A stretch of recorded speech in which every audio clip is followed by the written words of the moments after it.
1,29, 1,30, 1,32 et maintenant 1,35. En 2 mois seulement, l'euro s'est apprécié de plus de 4% face au dollar.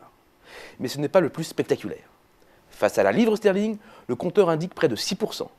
Et face au yen, il grimpe même jusqu'à 15%.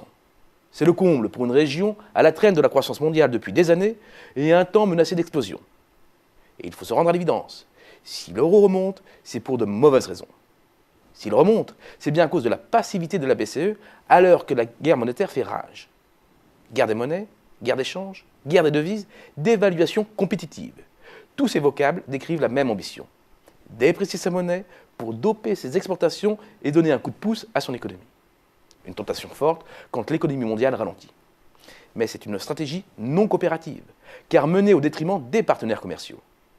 Alors pourquoi une telle passivité? C'est vrai, les Américains, les Chinois, les Japonais, eux, n'ont pas besoin de mettre d'accord 17 États membres pour fixer leur stratégie. Sauf que la réponse est un peu courte. En fait, cette absence de réaction est une stratégie. Cette stratégie, c'est celle de l'euro fort. Une stratégie qui répond parfaitement aux intérêts de l'Allemagne et de ses satellites. D'abord, parce que le haut niveau de gamme de leurs produits, le fameux Deutsche Qualität, les place dans une compétition hors coût, à l'abri donc des évolutions de change. Et aussi, et surtout, parce qu'un euro fort diminue les coûts des produits intermédiaires importés de la Mitteleuropa. L'industrie allemande neutralise ainsi l'appréciation du change par une baisse de ses prix de production. Le business model de l'Allemagne consiste en effet à délocaliser une partie de la chaîne de valeur dans les PECO, et ensuite à importer des modules au coût réduit. À l'opposé, avec leur positionnement d'entrée et de milieu de gamme, la Grèce, le Portugal, l'Espagne, la France, et dans une moindre mesure l'Italie, c'est-à-dire le sud de la zone, sont dans une logique de lutte par les coûts, ce qui rend leurs exportations très sensibles à l'effet devise. Un euro en hausse et les produits des pays à bas coût défèrent à nouveau. Un euro en hausse et exporter ne devient possible qu'à marge comprimée.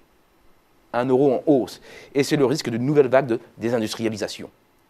Sans l'arme du change, pas d'autre solution pour rester compétitif que d'aller encore plus loin dans la déflation salariale. Une voie sans issue, mortelle même, car on ne réduit pas ainsi les déficits, les dettes et le chômage. La conclusion s'impose alors d'elle-même. Il y a un vrai conflit d'intérêts entre le Nord et le Sud pour la valeur de l'euro. Pour l'heure, c'est bien la conception allemande qui domine. Conséquence, l'euro flambe et les forts deviennent plus forts et les faibles plus faibles.